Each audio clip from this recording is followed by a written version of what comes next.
বন্ধুরা আমার, প্রতারক চক্রের হাত থেকে বাঁচতে হলে আমি এখন যেসব নম্বর মুখে পড়ে শোনাবো এই সব নম্বর ব্যতীত অন্য কোনো নম্বরে আমাদের কোনো প্রোডাক্ট অর্ডার করবেন না।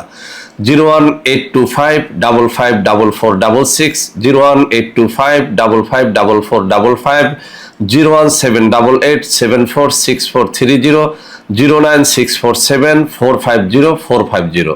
আসসালামু আলাইকুম ওয়া রাহমাতুল্লাহি ওয়া বারাকাতুহু। বিসমিল্লাহির রহমানির রহিম। আলহামদুলিল্লাহি রাব্বিল আলামিন, আল আকিবাতু লিল মুত্তাকিন, আসসালাতু ওয়াসসালামু আলা নাবিয়্যিহি মুহাম্মাদিন ওয়া আলিহি ওয়া আসহাবিহি আজমাইন, আম্মা বা'দ। সম্মানিত দিনদার ভাই বোনেরা, আজ আমি আপনাদের জন্য অত্যন্ত চমৎকার একটা আমল নিয়ে হাজির হয়েছি। বন্ধুরা আমার এই চ্যানেলগুলো খোলার পর থেকে অসংখ্য অগণিত মা ও বোনের চোখের পানি আমি দেখেছি। তাদের কান্না এই নিজ কানে আমি শুনেছি। বিভিন্ন সময়ে তাদের দুঃখ কষ্ট শুনে সত্যি আমি রাত্রিবেলাতে জেগে কান্নাও করেছি। আলহামদুলিল্লাহ, এখনও আল্লাহ রাব্বুল আলামিনের কাছে সবসময় প্রার্থনা করি, আমার এই চ্যানেলের সাবস্ক্রাইবারদের মধ্যে যারা কষ্টে আছেন, দুঃখে আছেন, নির্যাতিত নিষ্পেষিত আছেন, আল্লাহ রাব্বুল আলামিন তাদের সকলকে যেন হেফাজত করেন।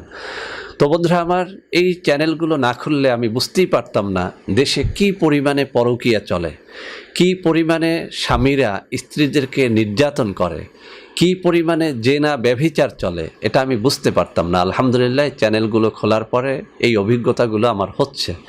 তো বন্ধুরা আমার, সে যাই হোক, আজ আমি অত্যন্ত চমৎকার একটা আমল আপনাদেরকে দিব, যে আমলটির মাধ্যমে যে সমস্ত মা ও বোনেরা বারবার আমাকে বলেছেন যে তাদের স্বামীদেরকে কোনোভাবেই পরকীয়া থেকে তারা ফেরাতে পারছেন না, আর তাদের এমন কোনো শক্তিও নেই যে এই স্বামীদের বিরুদ্ধে তারা কেস করবেন, মামলা করবেন, অথবা সালিশ বৈঠক ডেকে তাদের এই কুঅভ্যাস থেকে তাদেরকে ফিরিয়ে আনবেন, এমন কোনো শক্তি তাদের নেই।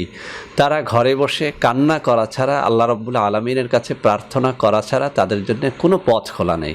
এই সমস্ত নির্যাতিত নিষ্পেষিত আমার মা ও বোনদের জন্য আজকের এই তদবিরটি অত্যন্ত কাজে লাগবে। বন্ধুরা আমার, সূরা কুরাইশের একটা ছোট্ট আমল, যে আমলটি আমার এই ডান হাতে থাকা কিতাবটির মধ্যে এসেছে। আর এই কিতাব সম্পর্কে আমি বহুবার বলেছি, আজও বলে নেই যে এই কিতাবটি অত্যন্ত সহিহ একটা কিতাব, শিফাউল মুমিনিন। এটি বাংলাদেশের একটা অন্যতম হক দরবার সারসিনা শরীফ থেকে প্রকাশ করা হয়েছে।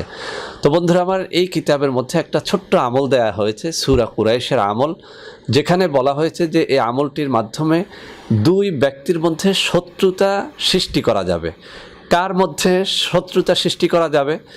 যে ব্যক্তির মধ্যে আপনি চান যে তাদের অবৈধ সম্পর্ক নষ্ট হয়ে যাক এবং একটা শত্রুতা তাদের মধ্যে সৃষ্টি হয়ে যাক।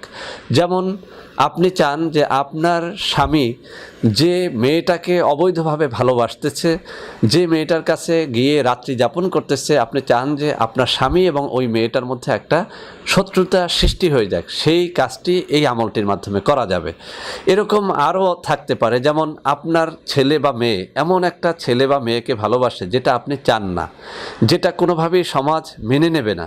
এরকম ক্ষেত্রেও কিন্তু আমলটি আপনি করতে পারবেন। তো বন্ধুরা আমার, আমি সরাসরি কিতাব থেকে পড়ে শোনাবো, এরপরে আমি বাকিটা বুঝিয়ে দেব যে আমলটা কিভাবে করলে আপনারা ভালো ফলাফল লাভ করতে পারবেন। তো বন্ধুরা আমার, আমি সরাসরি কিতাবের মধ্যে চলে যাচ্ছি।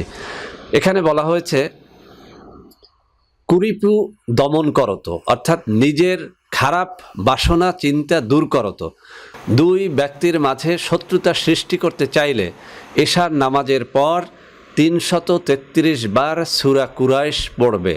তবে পড়ার সময় উভয় লোকের চেহারা কল্পনায় রাখবে এবং শত্রুতা সৃষ্টির নিয়ত করবে।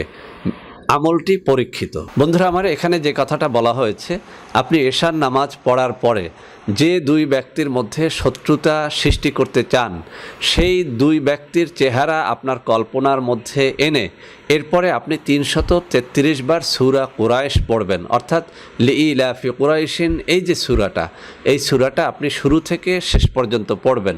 শুরুতে একবার বিসমিল্লাহ পড়লে হবে, আর বারবার বিসমিল্লাহ পড়ার দরকার হয় না। তো বন্ধুরা আমার, শুরুতে কয়েকবার দুরূদ শরীফ পড়ে নেবেন, শেষেও কয়েকবার দুরূদ শরীফ পড়ে নেবেন। যখন এই আমলটা আমলটা করবেন অবশ্যই আপনি অত্যন্ত মনোযোগের সাথে করবেন, কারোর সাথে কথা বলবেন না। এশার নামাজ পড়ে জায়নামাজে বসে পাকপবিত্র অবস্থায় আপনি করবেন। আপনার স্ত্রী পরকীয়া করলে স্বামী করবেন, স্বামী পরকীয়া করলে স্ত্রী করবেন। তবে যখন আপনি করবেন তখন যেন আপনার চোখে পানি আসে। আল্লাহ রাব্বুল আলামিনের কাছে একটা প্রার্থনার সুরে আপনি এই তিলাওয়াতগুলো করতে থাকবেন। ওই দুই ব্যক্তির চেহারাটা আপনার মনের মধ্যে রাখবেন। পড়ার সময় মনের মধ্যে খেয়াল রাখবেন, এই খেয়াল যে আল্লাহ, এই যে দুই ব্যক্তির চেহারা আমার মনের মধ্যে আমি রেখেছি, এই দুই ব্যক্তির মধ্যে তুমি শত্রুতা পয়দা করে দাও।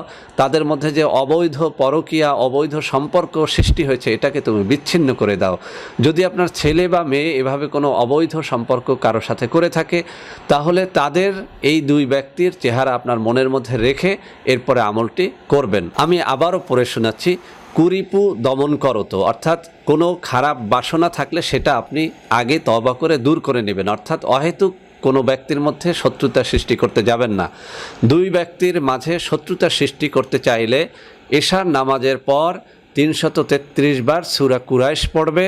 তবে পড়ার সময় উভয় লোকের চেহারা কল্পনায় রাখবে এবং শত্রুতা সৃষ্টির নিয়ত করবে। তো বন্ধুরা আমার, এটা সাধারণত এই পরকীয়ার ক্ষেত্রেই করা হয়ে থাকে। এছাড়া অহেতুক আপনারা কোনো ভালো ব্যক্তির মধ্যে শত্রুতা তৈরি করার জন্য যদি এটি করে থাকেন, তাহলে কিন্তু আল্লাহ রাব্বুল আলামিনের কাছে আপনি দায়ী থাকবেন। বন্ধুরা আমার, এই কিতাবের প্রত্যেকটা আমল কিন্তু পরীক্ষিত, তারপরেও কিন্তু এখানে বলে দেওয়া হয়েছে যে আমলটি পরীক্ষিত।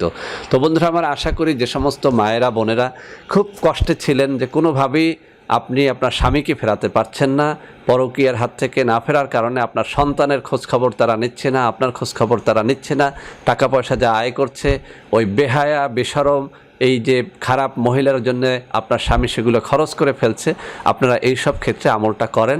বন্ধুরা আমার, আমলটির মাধ্যমে উপকৃত হলে অবশ্যই আমাকে দোয়া করবেন। আজকের এই ভিডিওটি ভালো লাগলে লাইক করবেন, কমেন্ট করবেন, শেয়ার করবেন। আমাদের প্রত্যেকটা চ্যানেল ভালোবেসে সাবস্ক্রাইব করবেন। আল্লাহ হাফেজ। আসসালামু আলাইকুম ওয়া রাহমাতুল্লাহি ওয়া বারাকাতুহু।